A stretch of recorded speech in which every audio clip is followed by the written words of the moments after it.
শহীদ উসমান হাদির হত্যাকারীদের মধ্যে 3 জন ভারত সরকার গ্রেফতার করেছে। সম্ভবত কলকাতায় আছে তারা। আদালতে মামলা দায়ের করা হয়েছে তাদের আইন অনুসারে। আমরা আমাদের পররাষ্ট্র মন্ত্রণালয়ের মাধ্যমে ভারত সরকারের কাছে তাদেরকে ফেরত পাওয়ার জন্য, রিপেট্রিয়েট করার জন্য এক্সট্রাডিশন চুক্তি মোতাবেক প্রয়োজনীয় কাগজপত্র এবং ওয়ারেন্ট সহকারে আমাদের কাগজপত্র তখনই পাঠিয়েছি। আমরা অপেক্ষা করছি, আশা করি তাদেরকে আমরা ফেরত পাব এবং অসম্পন্ন তদন্ত সম্পন্ন করে আমরা যথাযথভাবে চার্জশিট প্রদান করতে পারব। আমরা এখন ইউই গভর্নমেন্টের রিপ্লাইয়ের জন্য অপেক্ষা করছি। তার সর্বশেষ অবস্থান সম্পর্কে আমরা যতটুকু জানি ফেডারেল পুলিশের কাছেই আছে, তাদের হেফাজতেই আছে। অন্য কোনো সংবাদ আমরা জানি না। পুশিন করার না, পুশিন ঠেকানোর। ভোগান্তি ভুলে চলে আসুন রিগালে। ওয়ারেন্টি সহ স্টাইলিশ কালেকশন নিয়ে রেডি রিগাল ফার্নিচার।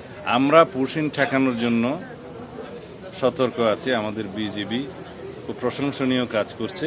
প্রত্যেকটা বর্ডারে যেখানে যেখানে পুশিনের চেষ্টা হচ্ছে সেখানে তারা বাধা দিচ্ছে এবং আমরা ডিপ্লোম্যাটিক্যালি তাদেরকে আহ্বান জানিয়েছি, যদি সেরকম কোনো বাংলাদেশি নাগরিক সেই দেশে অবস্থান করে থাকে তাহলে পররাষ্ট্র মন্ত্রণালয়ের মাধ্যমে তাদের তালিকা যেন প্রদান করে। আমরা তাদের ন্যাশনালিটি ভেরিফাই করব এবং ন্যাশনালিটি ভেরিফাই করার পরে ডিপ্লোম্যাটিক চ্যানেলে যথাযথ প্রক্রিয়ায় আইনিভাবে আমরা তাদেরকে ফেরত নিতে পারি। সেরকম কিছু ইন্ডিয়ান ন্যাশনালও আমাদের এখানে পুশিন হয়ে এসছে, আদালতের মাধ্যমে তাদেরকে যথাযথ জিম্মায় দেওয়া হয়েছে, এরকম আছে।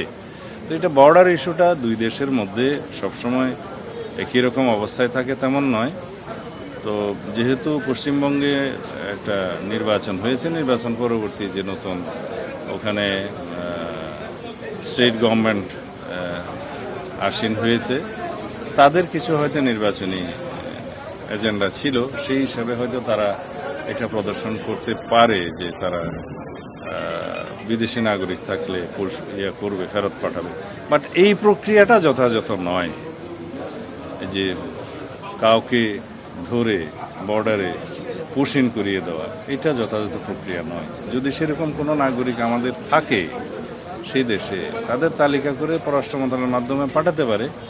আমাদের ডিউ প্রসেস হচ্ছে আমরা তাদের ন্যাশনালিটি ভেরিফিকেশন করব।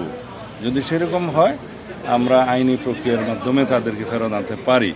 আদারওয়াইজ ন্যাশনালিটি ভেরিফিকেশন না হলে তো একটা বিভ্রান্তি থেকে যাবে, ধোঁয়াশা থেকে যাবে। আপনাদের কাছে কি পরিসংখ্যান আছে কতজন পুশিন হয়েছে? আছে?